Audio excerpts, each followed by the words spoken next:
ఇక ఇప్పటికే పొంగనూరుకి సంబంధించి 13 మంది కౌన్సిలర్లను తీసుకుని జరిగినటువంటి రాజకీయం చూసాం. ప్రస్తుతం పెద్దిరెడ్డి, మిథున్ రెడ్డి రాలేకపోతున్న పరిస్థితి చూసాం. ఇట్లాంటిదే విజయవాడకి జరగబోతుందా?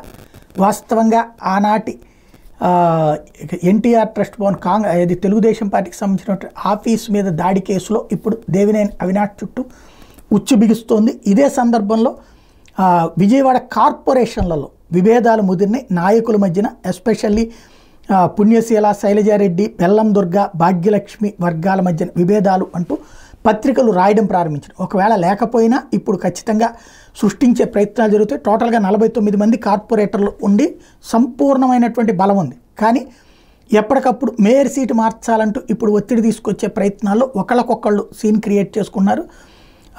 అవినాష్ ఇప్పుడు దాన్ని కంట్రోల్ చేసుకొస్తున్నాడు. కానీ ఫ్లోర్ లీడర్గా ఫ్లోర్ లీడర్ మీద డిప్యూటీ మేయర్ తండ్రి ఆగ్రహం వ్యక్తం చేయడం, మేయర్ తీరు మీద మరో డిప్యూటీ మేయర్ గురుగా ఉంటాం, మేయర్ డిప్యూటీ మేయర్ల మధ్యన వ్యతిరేక గ్రూపులతో పుణ్యశీల చర్చలు జరిపిందన్నటువంటి ప్రచారం, ఆ టీడీపీ ఇటు వైసీపీ కార్పొరేటర్లతో తెర వెనక పన్నాగాలు జరుపుతున్నారన్నటువంటి ప్రచారం, వీటన్నిటి మధ్యన సాగుతున్నటువంటి వ్యవహారం ఒకటే గుర్తు. ఒక కుండ నిండా నీళ్లు చేర్చడం చాలా కష్టం. ఒక చిన్న చిల్లు చాలు కుండ మొత్తం ఖాళీ అవ్వడానికి.